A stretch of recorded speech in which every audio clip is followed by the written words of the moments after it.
So before the start the Dhamma talk, everyone may consent with 3 times sadhu, sadhu, sadhu. Namo tasse bhagavatu arahato samma sambuddhasse. Namo tasse bhagavatu arahato samma sambuddhasse. Namo tasse bhagavatu arahato samma sambuddhasse. Attanang bhikkhave rakkissāmi ti satipatthānaṁ sevitabbang parang rakkissāmi ti satipatthānaṁ sevitabbang ti. Dear Dhamma friends, today as a topic for the day, I selected this satipatthana as the key word. This is being usually translated as establishment of mindfulness. And if I am to start with the particular background, I think it will be the concept I am going to talk will be much clearer. During the contemporary time of the Buddha, there was one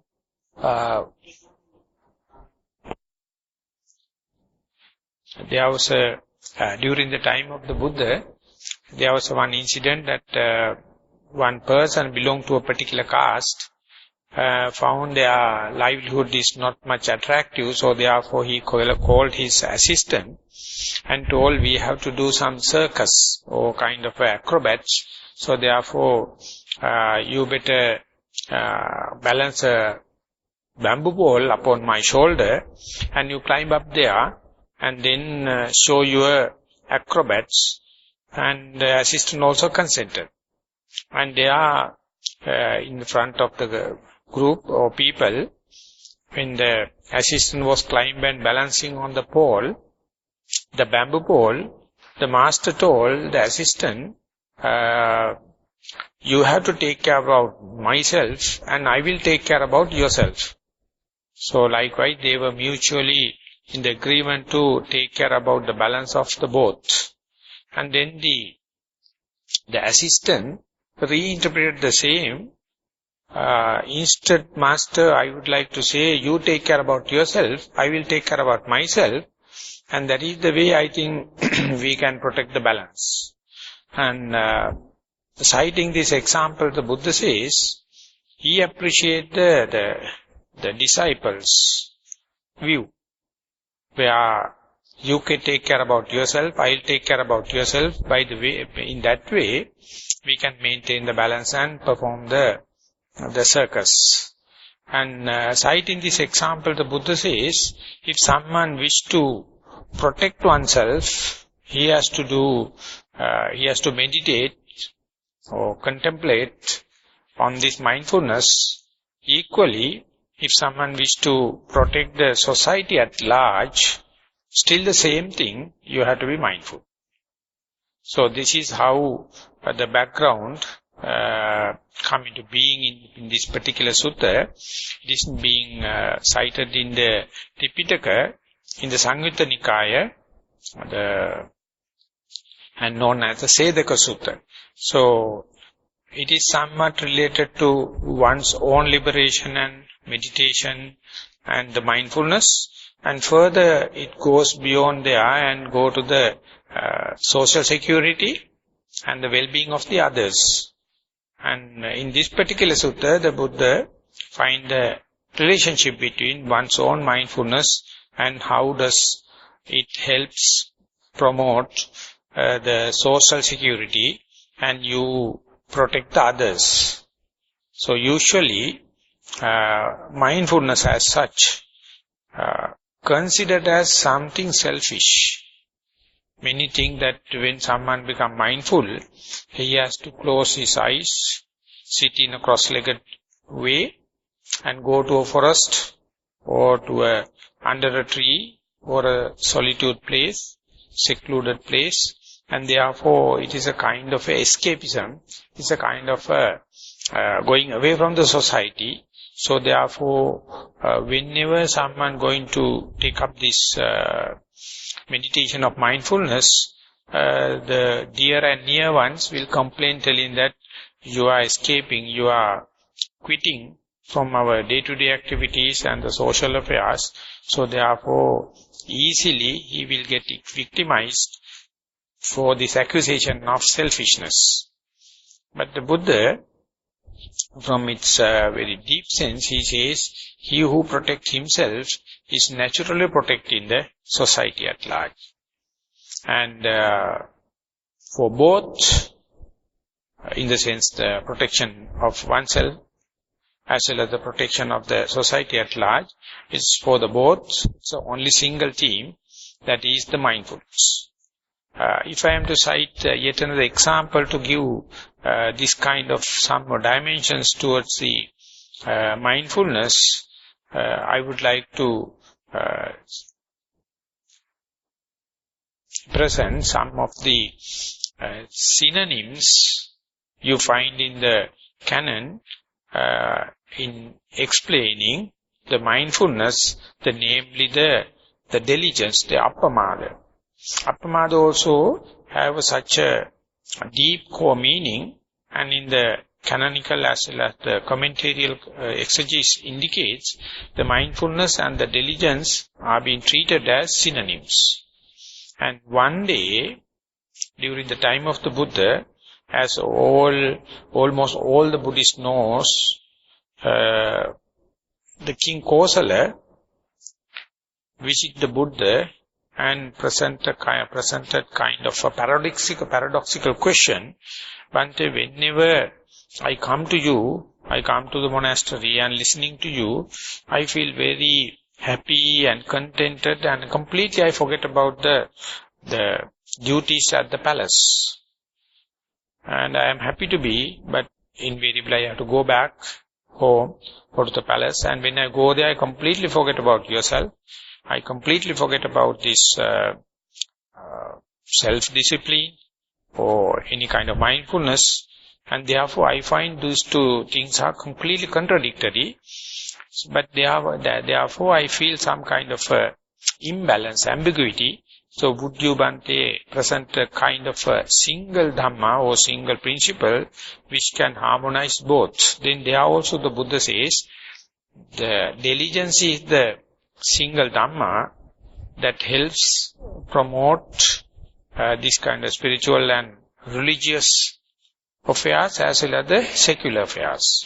Here also the Buddha, taking the mindfulness as such, the mindfulness it says, protect oneself within, or spiritual and religious kind of thing, and in the society at large, give that kind of a protection. So therefore, he who wish the protection of the others also has to practice mindfulness, as well as he who wish to have the own protection. The mindfulness is the single answer. So therefore, you can't argue and say those who are practicing mindfulness are biased toward the selfishness or going away from the society. And when you deep analyze this issue, you can say only the people, those who are protecting mindfulness, are positively contributive towards the social security. All the others are telling they are concerned and they are working with different methodologies, but ultimately what they do is they are creating more and more social insecurity, disturbing the integrity. So, knowing this internal and external relationship, if one has to start the mindfulness, definitely I would say, with my personal experience, you have to start with the mindfulness within, and then only once it is come up to a certain momentum, certain extent or certain establishment, then only it's going to give benefits beyond one's own capacity and going to the whole family, the whole society, the whole village and the city and the country and the world. So whenever the Buddha explaining the mindfulness, the sati in Pali, The Buddha says that mindfulness means the penetrating into the arising object. Unmindfulness means mind become very wobbling, superficial, not penetrating to the object. So therefore, if someone going to appreciate mindfulness, going to practice mindfulness, he has to take care and start with the particular sign, object of meditation, and try to apply the mind again and again on the same object, so that you develop kind of a familiarization with the object and keep the object face to face. And with that familiarity, slowly the mind start penetrating into the object. That is the character of the mindfulness. So whenever mindfulness is going to establish like this, going to get rooted, he who practice this kind of mindfulness definitely know in the present moment, in the given moment, what is the object the mind is associating. It is not uncertain, instead the certainty come into being.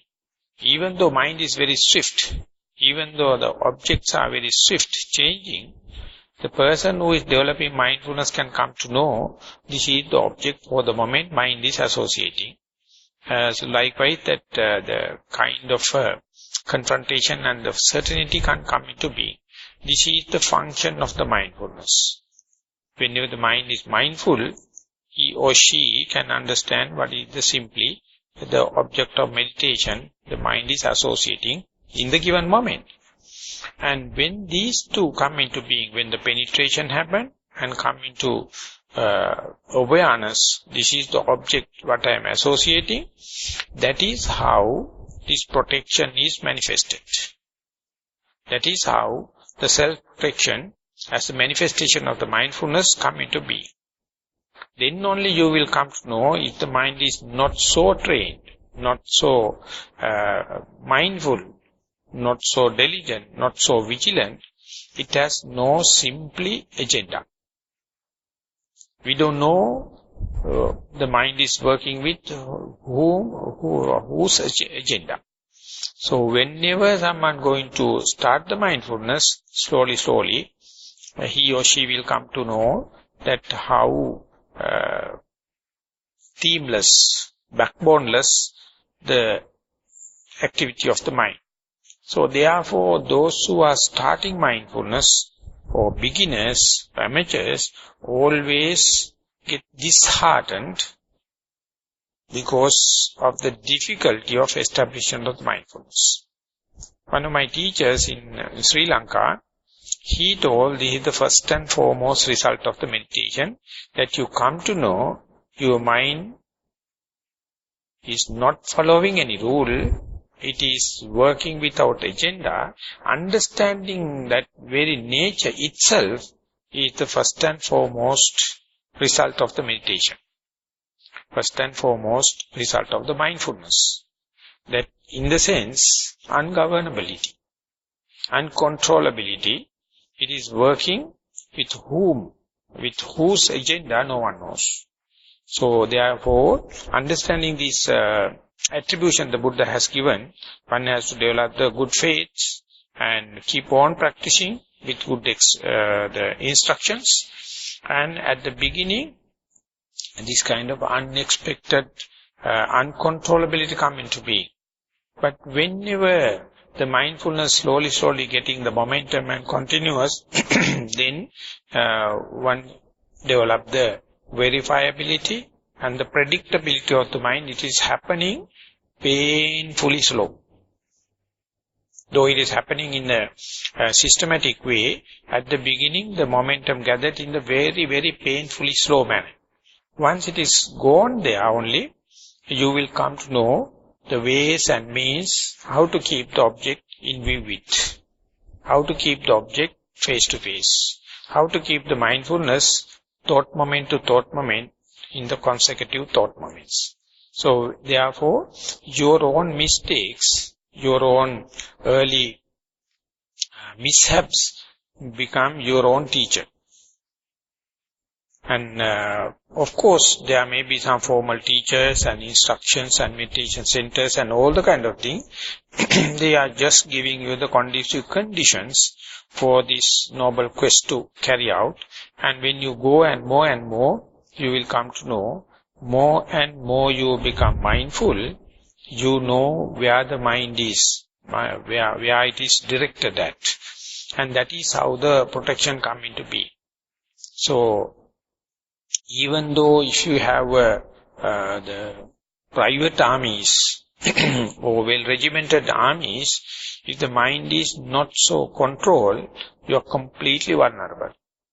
And even the same king, the Kosala, came and expressed, directly told to the Buddha, even though I am in a palace and completely protected by the parapet wall and with the armies, I am not much contented with, not secured when compared to the Buddha while he is practicing meditation in the forest under a tree. That is because the mind is not well disciplined. Through mindfulness, you develop that kind of a discipline. Ultimately, when you are developing the little concentration and the little mindfulness with the effort, the early effort, ultimately you come to know the way the mind is going to work. Simply if you have a theoretical knowledge on the Satipatthana Sutta, the four foundation of mindfulness, you start with mindfulness on the body, on body. And then it goes to the mental aspects like feelings from the feelings and the mental aspect from the mental aspect, ultimately to the whole other phenomena. So starting from the physicality, ultimately it's going to the mentality. When and where you advance through this mindfulness, you become slowly morally responsible about your physical, verbal and mental deeds. And they are your perspectives or your values and in the life. And your personality will slowly change, take a shape into some changes, whereby instead of doing good things, you will be more precautious not to do bad things. Instead of doing meritorious deeds, you will always be careful not to harm others. Till that, or I would say, till you develop the mindfulness up to a certain gravity, you always try to do good things. Ultimately what happens is, you disturb the society, you disturb the physical verbal deeds. Once the mindfulness come into being, once the mindfulness taken the momentum on, you will understand the best is not to do harm, not to do misdeeds. Even the Socrates used to say, first do no harm. And when you look at the social workers, when you look at the politicians, when you look at the scientists, when you look at the economists, they are talking about very big projects to bring up the social well-being, the social security. But we know for our life, for the last 30, 40 years, everything going to chaotic. Everything going to disorder because they try to do good things, but the person who is developing the mindfulness and the diligence definitely know the best thing is not to do harm. And that is how you assure the security for the society. And that one, I mean the not to do harm, not to do evil thing, Buddha give as the discipline, the moral restrainment and concentration restrainment and the wisdom restrainment. And the starting point where the moral responsibilities are concerned, restraints are concerned, you can see it is talking about not killing, not stealing, no sexual misconduct, no verbal misdeeds, no intoxication, and etc., etc., etc. Each and every one, what I have cited as 5 precepts, is something to not to do. You can do it out of the faith, but that will not give the complete picture, complete explanation when compared with the person who is restraining himself from killing due to the mindfulness, due to the diligence. So therefore, when and where you become mindful, you become morally responsible, and you may definitely accept by giving harm, by harming others, never you will entertain any kind of protection. Instead, if you are protecting others, in turn, you will get protected. Good begets good, bad begets bad. So that good begets good and bad begets bad, you can definitely learn, you can practice out of your faith, out of your book knowledge and out of your theory knowledge, but the mindfulness is go a little beyond and give you a reason and verify it. By harming others, by disturbing others, never you will find any solace, you will never find a peace of mind. Instead, you must try your best to not to disturb others, not to kill, not to steal, not to have sexual misconduct, verbal and all the other intoxication. So, that one, if it is coming through the mindfulness, if it is coming through the diligence, definitely I would say that you are going against the grain. You are swimming upstream in the society. So moralists, socialists, and everyone have their own constitutions, rules and regulations. They are imposing. They are commandments. But those who are practicing mindfulness, self-imposed, because they know in deep, good begets good and the bad begets bad. So whenever someone is taking care, not to kill, not to steal kind of thing, definitely he is giving the protection to the society. Protection to the whole living beings, not the human society, whole living being. Beyond it goes, it never disturbs the environment. And in return what you get is the peace of mind. And your mind will not get polluted. And theoreticians and the book knowledge give many relationships and the justification. But whenever you touch the live wire, through mindfulness, through diligence, you easily understand if your mind is unpolluted, definitely you will take care about the environmental pollution. And whenever the environment is protected, you get protected. So, for example, when we are taking care about our health, physical health, definitely we have to restrain, take care about what we eat, solids. We have to take care about what we drink, liquids, and what we breathe, air. If you are daily going to inbreathe the polluted air, and if you are going to take not unpure water, liquids, and your solid foods, if it is not healthy, definitely you know how the health is going to suffer. This is how the relationship between the body and the health and its food. But exactly the same thing, from the same coin, you can see what are the food for thoughts, what are the food for the mind. And this is, we can see, the sights, what we see, the things we are listening, the smell, the taste, the touch, sensation, and what we think. So therefore, when and where you are seeing something, hearing something, smelling something, tasting something, touching something, and thinking, if you are unmindful, you are taking a mixed one, polluted and unpolluted, defiled and undefiled, no sensory, no screening, no filtering. And therefore, ultimately, you will say mind get polluted and the society get polluted, the environment get polluted, and you are ever in the vicious cycle.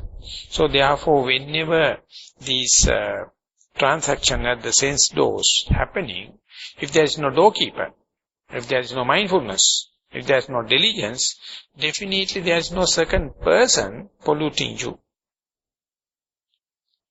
And mindfulness is there, and the diligence is the only agent, the only security guard. It is, though we have not mobilized the service, it is at our discretion. The Buddha's simple, the honest message is, please put him into the work, and whenever seeing, hearing, smelling, touching and thinking happens, be aware of it, be mindful of it. But definitely there you have to add some pragmatic and practical hints there. For the untrained mind, seeing is very difficult to take it under control. For the untrained mind, hearing is the next one. Smelling, tasting, the easiest thing to reach is the touch. That is why the Buddha, when recommending the mindfulness, the Satipatthana, he says, Kaya Anupassana, start with the body. And that is the place, that is the point where we have to go to a silent place, close your eyes, and sit cross-legged or in whatever may be the sitting posture, and be aware of or contemplate upon the bodily actions. And ultimately it boils down to in-breath and out-breath, or rising and falling the abdomen, or when in the walking meditation, the touch of the left leg, touch of the right leg, whatever may be when you are walking.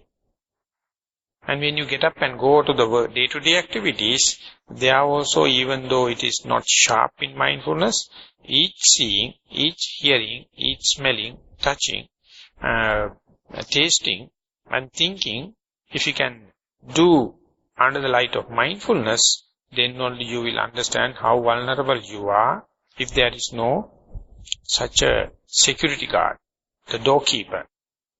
So, when I was in Burma, that my master used to say, when you are eating or drinking,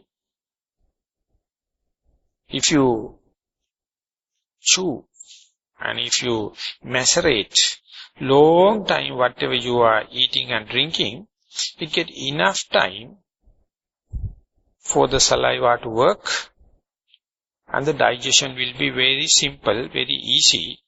And because whenever you swallow the morsel, once you go to the stomach, there is no processing. It's only the chemical work, the physical work happening only at the mouth. So therefore, when and where you eat, when and where you drink, you have to do enough chewing. If it is so, digestion will be easier, and the amount you have to eat will be easily measurable, and all the nutrients will be easily absorbed.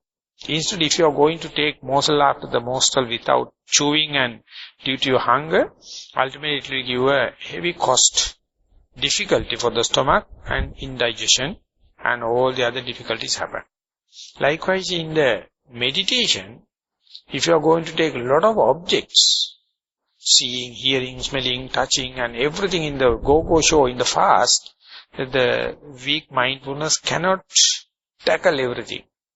So therefore in the meditation, in the day-to-day activities, or in walking meditation, or in the sitting meditation, you are being asked to do it slowly, mindfully, silently.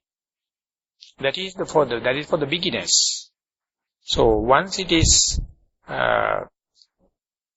season, once it is familiarized, slowly, even the medium kind of activities, you develop the skill of mindfulness, and ultimately you can go to the normal day-to-day activities, and there you can have a bookkeeping like.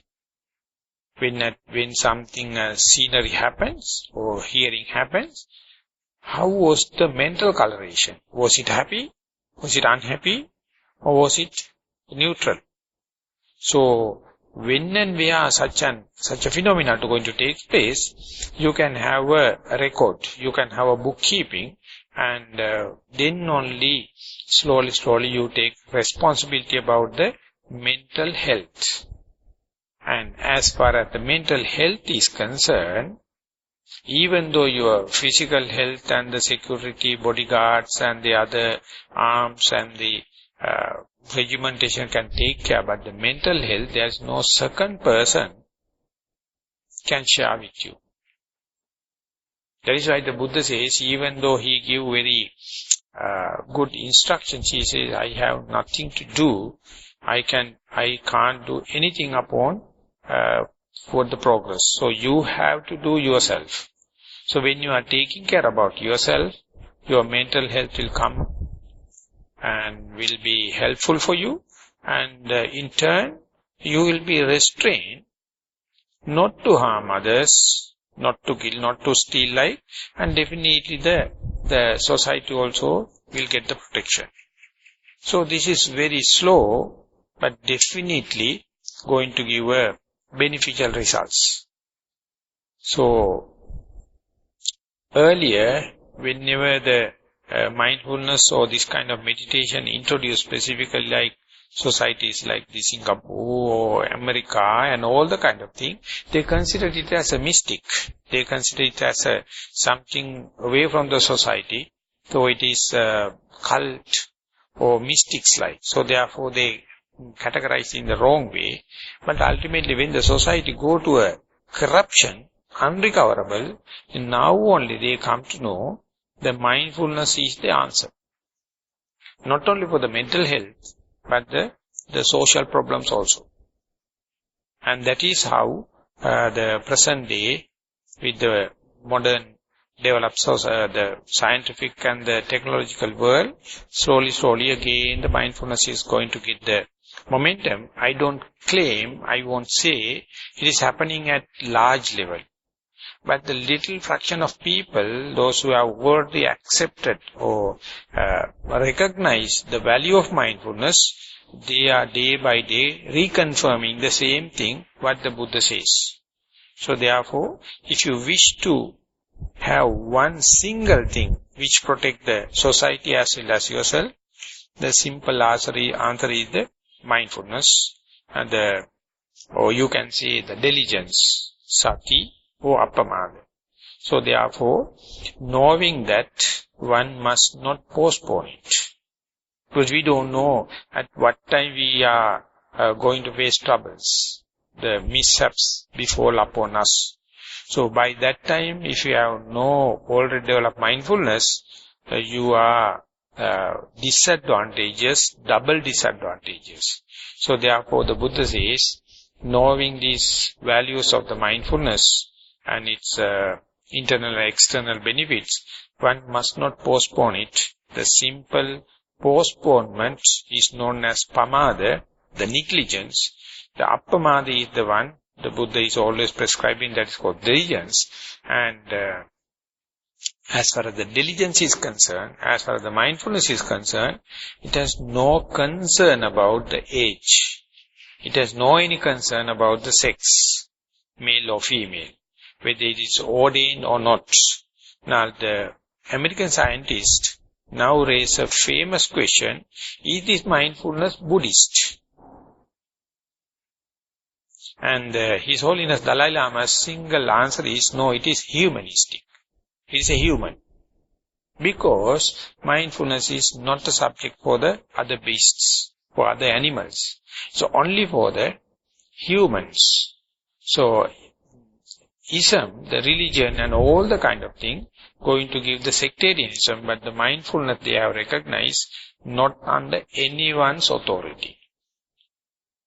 No one can control the mindfulness as mine, as Buddhist, as any sect. So the Buddhist may be happy because the Buddha is the one really understood this value of the mindfulness, has presented it to the society at large. So Buddhists were privileged and they protected it for more than 2,500 years. But unfortunately enough, Buddhists are not practicing. They do not know the core message of the Buddha as the mindfulness. They never believe it. They never put into practice. So even they claim we are the guardians, we are the protectors of the Buddhism. But if someone asks, are you contented? Are you happy? Or are you protected? Are you protecting the society? You have to raise both the hands and go backward. But with the development of the science and the communication between the East and West, now Westerners, Americans and others, they put mindfulness into these kind of pragmatic questions, pragmatic situations, and they reinterpret the same mindfulness with the modern technology, modern terminologies, and they find enormous hope. And I, as a person born in Sri Lanka, and learn mindfulness completely in the traditional background, but whenever I am reading the American books and listening to the American speakers, I can see a complete different perspectives. So therefore, we have to thank them because they are going to give a different meaning, different definition. But whatever may be the definition, it is just to give the attraction of the subject. But you have to invest your time. What age you are, it doesn't matter. What intelligence you have, it doesn't matter. What much of perfection you have fulfilled, it doesn't matter. Irrespective of all these things, you can be mindful. If you are mindful, you are protecting yourself. Or otherwise, the Buddha put it in this sutta, Attana bhikkhave rakkhisami iti satipatthana sevitabbang. He who wish to protect oneself, they have to practice mindfulness. Wish to protect others, they have to practice mindfulness. And he says, whenever you protect, invariably you are protecting others. Whenever you are protecting others, invariably you are protecting yourself, not through these technological methods, not through these armies and the weapons and kind of thing. The hidden idea is the mindfulness. And he says, how, O monks, the one person protect others. He says, how one monk protect oneself. He says, Sevanaya bhavanaya bahuli kamme. He has to associate first with the mindfulness, because it's a completely strange subject from the worldly point of view. Not a single university I have seen that mindfulness has recognized as a one subject. Sometimes they introduce the meditation, never. I doubt whether it is to happen in the syllabus, in the schools or in the universities. It was completely considered as a mystic or religious and spiritual. So therefore, one has to, if someone has to protect oneself, he has to associate this idea. I mean theoretically and book knowledge. After associating, he has to put into practice. That means to get the pragmatic values. That means he or she has to first appreciate the mindfulness, put into practice. But the simple putting into practice is not enough. You have to do it in again and again in thousand and thousand times. Then all this seasoning happened. It is the Buddha put it in the Asevanaya bhavanaya bahuli kamme. When someone is putting into that, he or she will understand. The Buddha predict within maximum of 7 years. Maximum. And even with 7 days is good enough if you have the quick wit. So therefore, if you wish to realize it, you have to put into practice. But in a talk like this, we may be just introducing the subject. This is the panacea, this is the sole answer for this unprotection or uncertainty and fearfulness. This is the protection. And then one has to digest and think Is it such a miraculous thing for us to take care about and practice? Or is it yet another concept you find just like in the advertisements? So those who really have the understand the gravity of this samsaric suffering, they will see the value of the presentation of the Buddha. Then only they start practicing again and again. But by practicing, you naturally restrain yourself from the moral restrainment and concentration restrainment and the wisdom restrainment, so that mindfulness come into being. And the Buddha says, how one protect the others through this mindfulness is, whenever the mindfulness is going to practice, he says, kantya, the indifference, the tolerance, and the bearability tremendously increasing. Kanti is being translated as the equanimity, tolerance, and this is happening. Therefore, you will be just like a shock absorber in a modern car. Even the road is rugged, the shock absorber take all the shocks, never pass it to the passengers, so that passengers have a nice ride. So therefore, those who are develop the kanti, or this equanimity through mindfulness, they will never react. They will never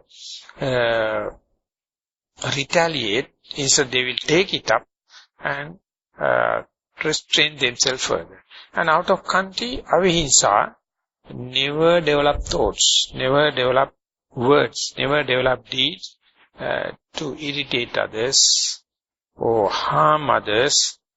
So they know whatever may be, different beings are sharing the same mind. So if you are disturbing others, that means you are invariably disturb yourself. You have no responsibility to interpret terms or interpret punishments and rules and regulation upon others, because everyone is part and parcel of the same universal consciousness. So therefore, hinsa, or this disturbing others and harming others and torturing others, is definitely reciprocal thing. So therefore, whenever someone responsible, moral responsible, with the mindfulness, avihimsa, the not harming, naturally come into being. And metta citta, develop the loving kindness to others, then you know whatever the luxury, whatever the visual objects, sounds, smells, food, touch, taste and the touch, everything, if you take them with the sensuous indulgence to maximize the happiness, may or may not disturb you yourself. But instead, these good things, if you offer to someone for the benefit of the others, is totally beneficial. So this kind of helping others with the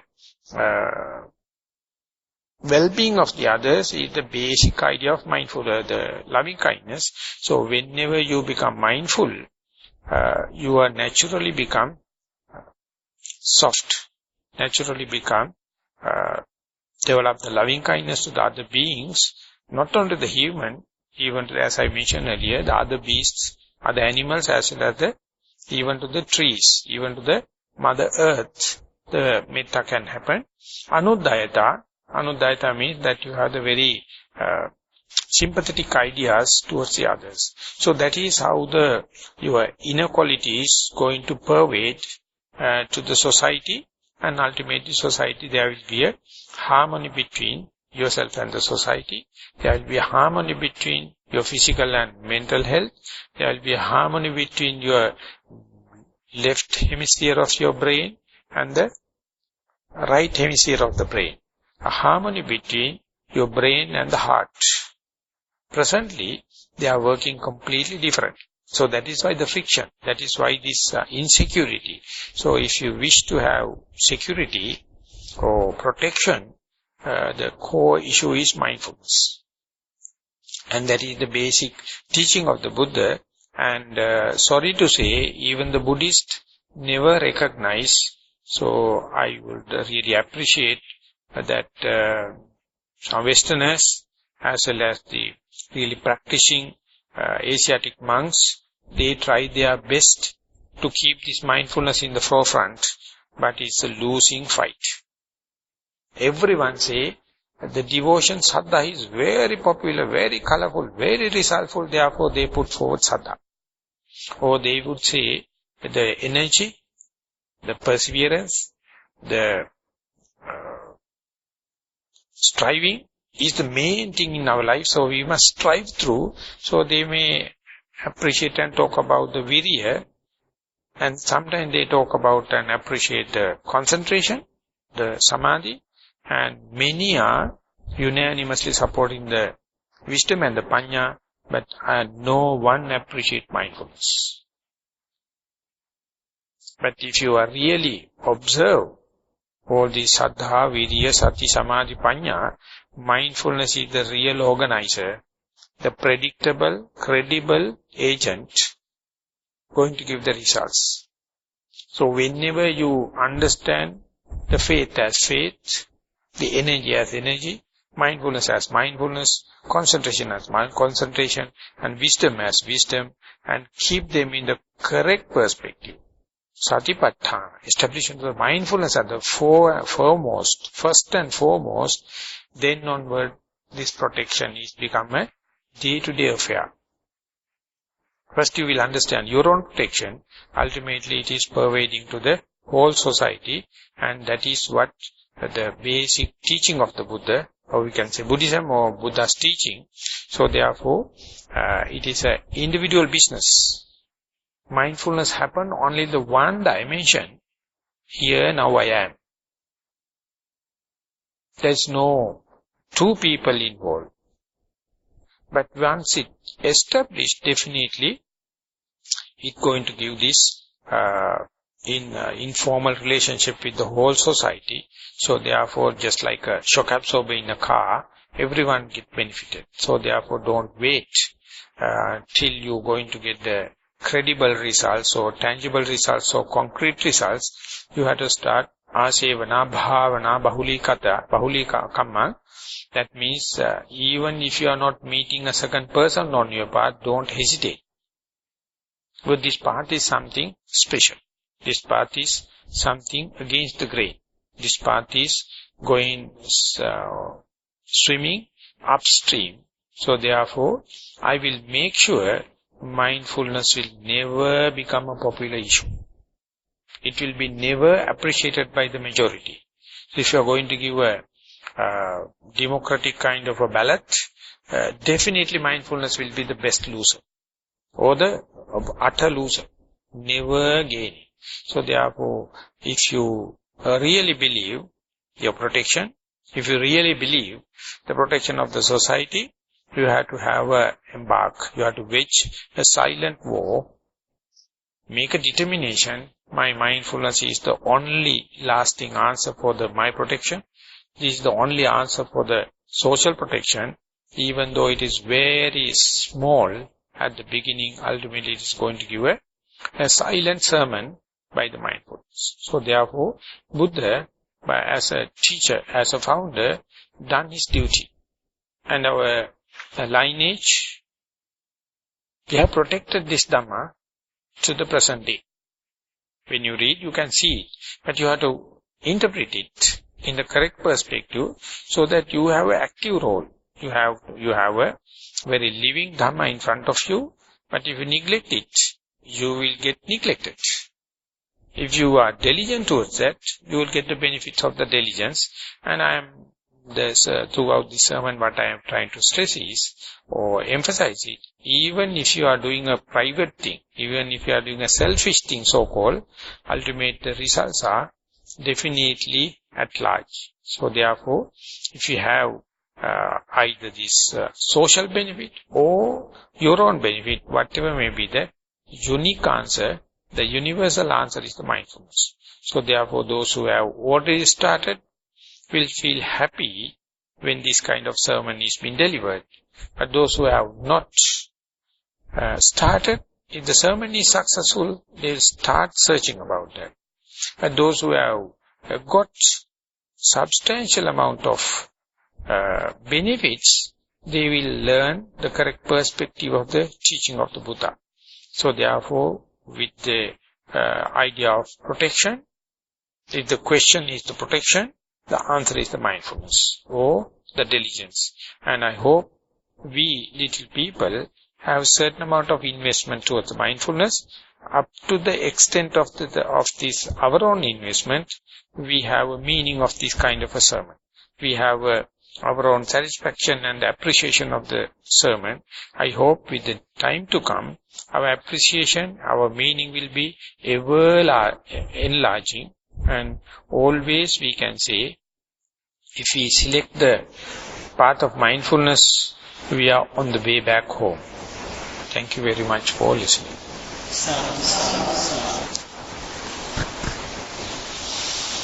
So we have taken little time. We have taken time for the talk or a formal talk. I would like to invite.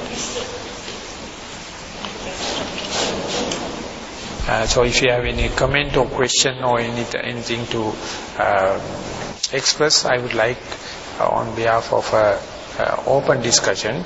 So if you have any question, please come out.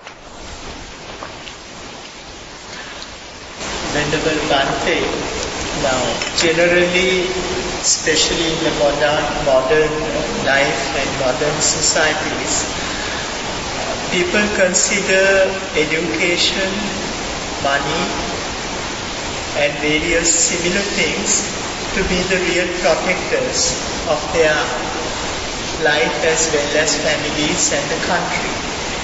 So how could you explain, please, a little deeply how this mindfulness as a single element can be a protector of oneself and the society? The question is that from the secular point of view, no one take the mindfulness as the agent of security. They feel insecure, therefore they take the education, the prestige, all the other criteria for the as an answer for the security. So how the mindfulness is going to take role in that sense? Two ways I would say. Mindfulness help promote your education. Mindfulness help promote your organization of your life. So therefore, if you are a politician, you will be a good politician. If you are a student, you will be a good at work in the classroom. If you are a good artist or mathematician, you will be doing very good. Therefore, you may receive the benefit of your simple, the technology or education and kind of thing. So therefore, American society, they have started checking what is the best time one can introduce the mindfulness to the young mind. They have selected the age 10 is good enough. Because age 10 they have not started the stress. They have not started the mental pollution. But definitely they know the younger generation is going more towards the stress. They are going to the stress reduction program, and they started and the grade 4 to 6, they can give the mindfulness. And when the mindfulness is introduced to the hospitals, to the normal allopathic hospitals, they have found for the last 26 years of the research, 40% increment of the effectivity, the healing. The same medicine, and 40%, it's a substantial quantity for a product to advertise. So definitely they are going to say, in 4 years' time, mindfulness will be the best-selling medicine in the world. Because no side effects, no after effects. And neuroplasticity, they say, train your mind and change your brain. Even if you have Alzheimer's, even if you have any disease, but if you train your mind, believing the Buddha, believing the teaching, keep on, your mental framework will be changed. Earlier they told it's a hardwire circuit, and that is you're destined to suffer like this. But they are now ready. They say, this is a kind of a tool, and go. And the second point is, what I am going to say is, your present endure, your present, the line of the exertion will be more effective and be more productive. The second thing is, even if it is not productive, you can take it up the shock. You are a failure. You are not a good educationist. You are not a good student. You are not a good researcher. You are not good inventing. But then you can understand it, because mindfulness is going to give the equal value, the choiceless awareness for the success as well as the failure. The gain as well as the loss. The fame as well as the ill-fame. Mindfulness is invariably going. So therefore, even through the secular lines, mindfulness help promote. Even if you are a failure, it won't lead to the mental breakdown. Even if it is going to go, the mental breakdown is slow down. It's bhavarit. And even at the failure characters. So therefore, mindfulness has a blanket application for the male, female, success and failure. And which is a secular or religious, this world or the other world, internal security or social security, whatever maybe it is. Or we can say it is always positive. No, they have found no negative element when compared to the other worldly products, with the other worldly techniques. Because the worldly techniques now at least 200 years old as far as the science is concerned. Now we are getting the backlash. Earlier we thought that is a definitely answer for the whole human. By pressing the button you can get everything. But you know what is happening. But the mindfulness thrive. Even through these waves of technological, but it is unchallenged. So therefore, when I was in the university the second year, I have no any Buddhist background. I mean that effective way, I am a born Buddhist. When the mindfulness come into being, definitely my all this education and everything took a very nice shape. And financially I was very successful, and socially, in a single fact I would say, one thing at a time and that done well. That's all. That is the thing we can't do. We are always complicated with 2-3 things, and we try to be smart. Ultimately, definitely you select the wrong target.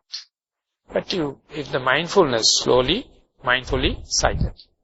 And one thing at a time and that done well, ultimately this your aim, your target, you easily sorted it out, and the priority selection or the management techniques, it will be just a outcome, just a byproduct of mindfulness. Not necessary to go to the technology, the management classes or kind of thing. You understand, this is the prominent thing, this is what I have to apply. This is my assistant has to do. This is my supervisor has to do. Easily will be there. So therefore, efficiency-wise, mindfulness can compete any new technology. As well as the failure-wise concern, it can take up the shock. So therefore, it is irrespective of the success or failure, mindfulness is helpful. And only thing is, it is experimenting and tasted by very little fraction of the society. And it is ever the case. Don't think it is going to become a popular, it has become a democratic, it is going to become a world views. Never. So that means you don't know the profundity of mindfulness. You don't know the profundity of the Buddha.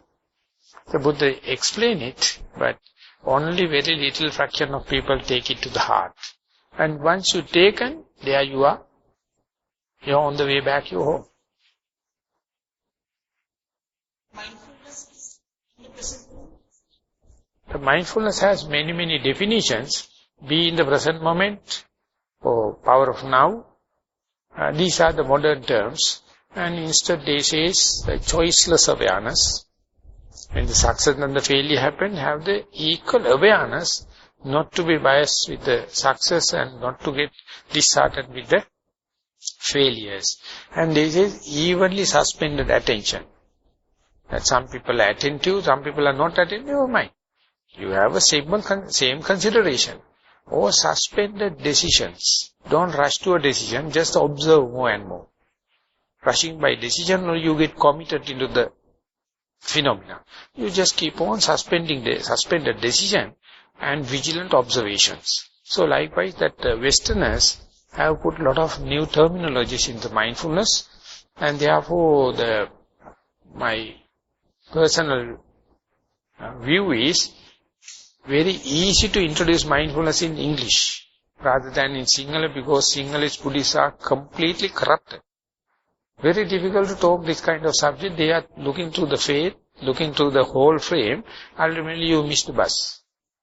And therefore when you are going for the English medium, you hit the target. But I will add, when the mindfulness develops, you need the Sinhala, you need the Pali, you need the religion, you need the culture.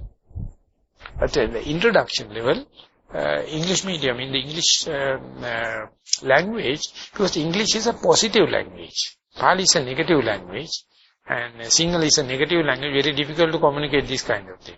When the specific questions like this happens, it must be a positive way you have to tackle. Ultimately only you go to the Anicca Dukkha Anatta. At the beginning you have to give the, how it answer your day-to-day affairs. For the breadwinners, it is answering. But it is never stop at that level. It take you for a ride and taken for the spiritual to the ultimate deliverance. So, for my experience is, rather than reading books, rather than listening, the discussions are the most lively thing. If there are, while practicing, of course, not for the sake of discussion for the sake of discussion. And while practicing, if you discuss it, it is going to give the positive idea, the haki sanyava, in Sinhala we call a positive thinking. Otherwise we are already corrupted. We are already given up. We are already desperate about the life. But the mindfulness giver, each and every event is a new opportunity for you to rethink and rejuvenation. You never think as you are old age person. You always think each and every event as something happening new, something happening the first time in the world.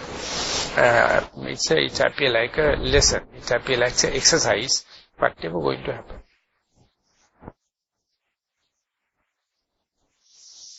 Okay, hoping there are no more questions. I would like to suggest the summing up.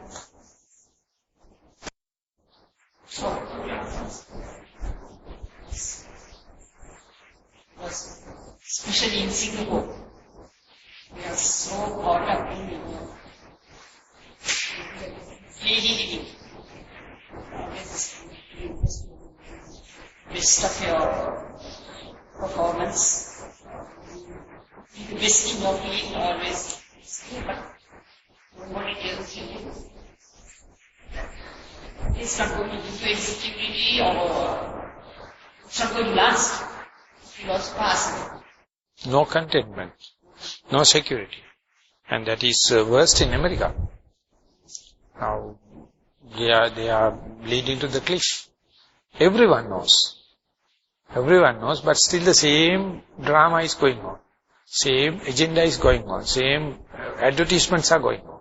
So everyone knows it's a kind of a cheating. It's a camouflage. For the Asia, the Singapore is the best example. Now Hong Kong, Singapore, going to give. But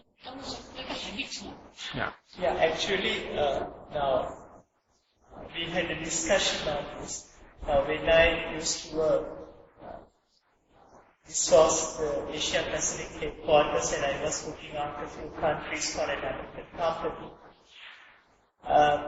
One of my habits was whenever I go to a country, from the airport to the hotel, I used to sit in the back seat and observe people, even without reading the newspaper while on the plane, how they look, how they walk, and how they, the aura, what you can feel from their behavior. So this may be my 10th or 12th visit to Singapore. Now I'm retired, now I'm fully on Dhamma. And one thing I have seen is maybe I came first in the early mid-80s or so. I could see a transformation. And then, at times I see people full of vigor, going to work, so and little more kind towards the others, especially going beyond the social norms and the polish of interacting, going beyond that. The first encounter is at the airport, but gradually I saw a deterioration, especially when the current global recession started. I could see people are more dejected this time, especially the way they are walking. The vigor was not there much, and the aggression, right from the time we encountered the first counter. Now, one of my understanding is that a society, a successful society, so-called economic society, as Bhante said, it is a role model for the Asia. The leadership focused the whole country. In management, we used to use a term called grouping. They deliberately, purposefully create this grouping within a society so that the whole country has a vision, which is, according to management, super critical. We want to be the leaders, we want to achieve, we want to be, like in companies we have worked. Yes, that works up to a point when, as a country, as long as you can attract all the money and the businesses from the surrounding countries, everyone is happy, everyone gets richer, and the cost of living goes down. Government is having enough tax, no need to have too much of taxes. So, for the people, the difference between the earned money and the amount they have to give out to the country in turn when they buy goods and services is less. So, they have excess money and they feel happy, and also they feel superior. So, that mental contentment is also there. But when the recessions happen in these economic societies, what happens is the model starts to wobble and shake, because maybe that whole amount of money coming from the surrounding world has started to slow down, and especially in a country like this, you do not have any other productivity than the industries. So then, if this group thing is used to a certain level of living, then the country also has to have money to get it going, and then they start to increase the taxes. This toll, that toll when you are driving.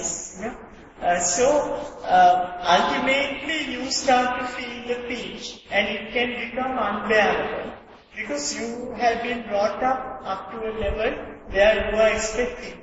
And it goes on, and even the best brains in the country can't control, because like Gladwell said, it has gone beyond a certain tipping point. The tipping point, the famous book, right? It became a bestseller.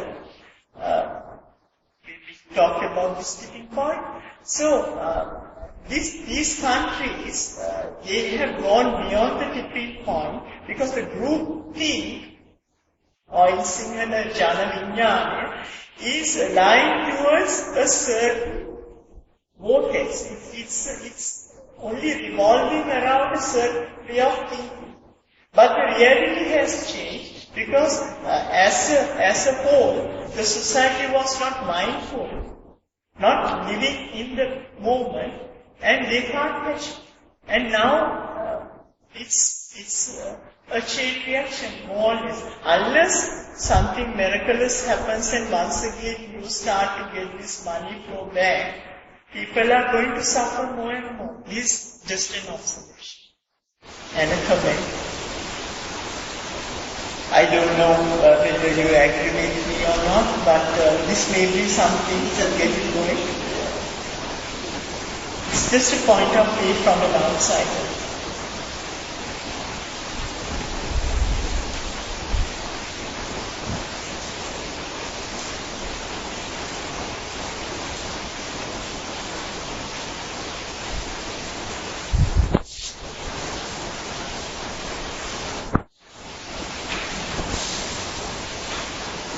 So, we are going to sum up. The only hope is that even the situation is so deteriorating, it's a good object of meditation. Still nothing to give up. Because this is the starting point for the faith. The Buddha says, sansara bhaya, the urgence. It's a very good thing because even the government can't control it. You can't control it. It is in the such a thing. But that itself is a object of meditation, object of mindfulness, and upon which only you can understand the reality. Whatever the imaginary thing is, maybe for a while it is helpful, ultimately it is alright. But the mindfulness is talking and ready to accept the changing nature, the ever-changing nature. So it is then and there, ready to accept whatever the oncoming phenomena. So therefore this is not completely negative. For the little fraction of people geared their attention to the mindfulness, this is a very vivid example. Even though appear to be good, even the socially appear to be good, definitely at last. And when Jnananda, I think, put that all the assets will be a liability in long run. Whatever you have done is going negative. And this is how the evolution going, changing take place, but still you can develop mindfulness. And having mindfulness helps for this, we all have to die.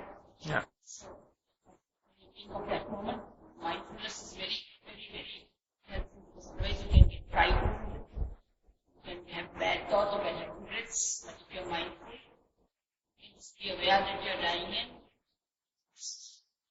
The mindfulness is connecting the deathlessness and the death. If you are ever mindful in each and every moment, you are preparing yourself for the death. Ultimately, you are reaching is deathlessness, amurta. So therefore, as far as you know, you have even you gain the fame, money, and the education, everything. One day, everything will go for a 6. The death, nothing. So therefore, if you instead of going to imagine in the future or going to live in the future, if you are living here now, mindfulness, you experience the momentary death. Each and every moment, ultimately it is leading to the deathlessness. So therefore, mindfulness bridges these contradictions, the death and the deathlessness, internal and external security, and this life and the life after. All these things are happening, never in the past and the future. The connection is in the present moment. But all the amusement, all the development is to pull ourselves from the present moment to the past and the future. The mindfulness remove that veil and says whether you like it or not, your living is in the present moment, be aware of it, and don't try to drag off, let the other things drag you off from the present moment. So therefore you are ever like a newly born baby. Never assume anything, never try to do something, never try to act something like, you try to be as you are. So therefore the space and time dimension completely disappear, and all the scientific modern development and the Buddhist teaching become very simple thing, simple unique thing in the present moment. And you find that your meaning of your human, becoming a human, the Kshana Sampatti, the opportunity. How dramatic. Whenever the situation go for chaotic, mindfulness gives the meaning for that. How the changing happens, how the suffering going to take place, how the soullessness manifests through this whole, the macro level. Okay, so we will end up the session by sharing merits with all the seen and unseen beings, and sharing merits with our deceased relatives, and straightening our objectives, that is more become mindfulness and the diligence. So in the Sri Lankan way, we will chant Ettavata the stanzas and mark the last event of the day. Ettavata cagammihi sampatam punya sampadang sabbi diva anumodantu sabba sampatti siddhya. Ettavata cagammihi sampatam punya sampadang sabbi bhuta sabba sampatti siddhya. Ettavata cagammihi sampatam punya sampadang sabbi satta anumodantu sabba sampatti siddhya. Akasatta ca bummatta divanaga mahittika punyantang anumoditva cirang rakkantu sasana. Akasatta ca bummatta divanaga mahittika tang anumoditva cirang rakkantu desanam. Akasatta ca bummatta divanaga mahittika punyantang anumoditva cirang rakkantu mang parang. Idang wo ñātīnaṁ hotu sukita hontu ñātiyo. Idang wo ñātīnaṁ hotu sukita hontu ñātiyo. Idang wo ñātīnaṁ hotu sukita hontu ñātiyo. Imina punya kammine mami bala samagamo. Satang samagamo hotu yava nibbānapat. Imina punya kammine mami bala samagamo. Satang samagamo hotu yava nibbānapattiya. Imina punya kammine mami bala samagamo. Satang samagamo hotu yava nibbānapattiya. Sadhu, sadhu, sadhu.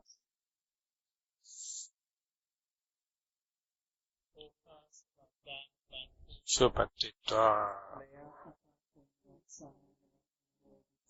Sadhu, sadhu anumodami.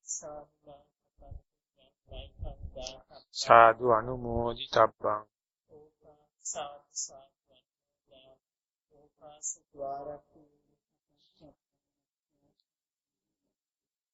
Khamam kamitabbang. Supat.